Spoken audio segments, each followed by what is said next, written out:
New York State is a state that since 1993 has already had regulations about preventing insurance companies from denying you insurance because of pre-existing conditions. And as such, because it had no mandate, insurance rates were particularly high in New York if you didn't get employer-based insurance. Well, according to the New York Times, a study done out of New York, the governor announced on Wednesday that individuals buying health insurance on their own will see their premiums drop by at least 50%.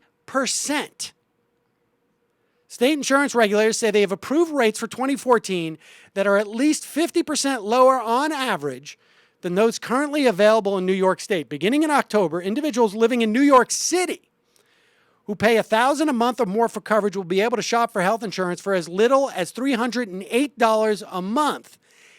With federal subsidies, that cost will be even lower. Now, I haven't seen this study. This is just the report from the New York State, and we're going to hear more about this as we go forward. And note that the new premium rates will not affect the majority of New Yorkers because most of them get their insurance from either their union or from their employer. Only those who have to purchase it on their own. Because the cost of individual coverage has soared, only 17,000 New Yorkers currently buy insurance on their own. About 2.6 million are uninsured in New York State.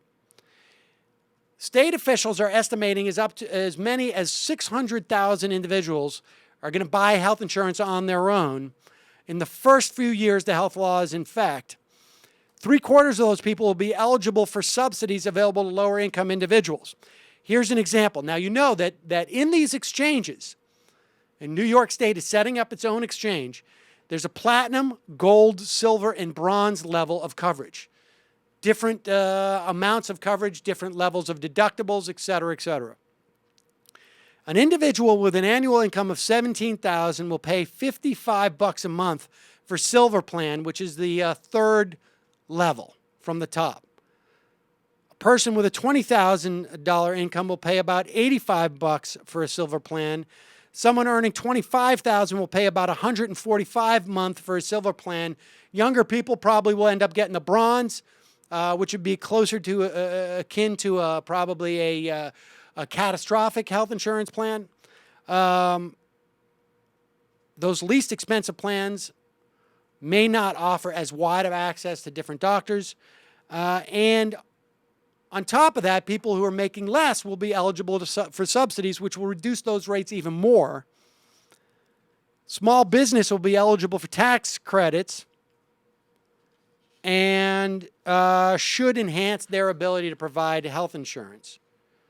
So this is a big deal if these numbers bear out even half of what they're promising in this report.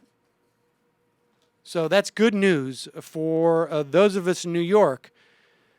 Those of you in Texas are a little SOL, as it were.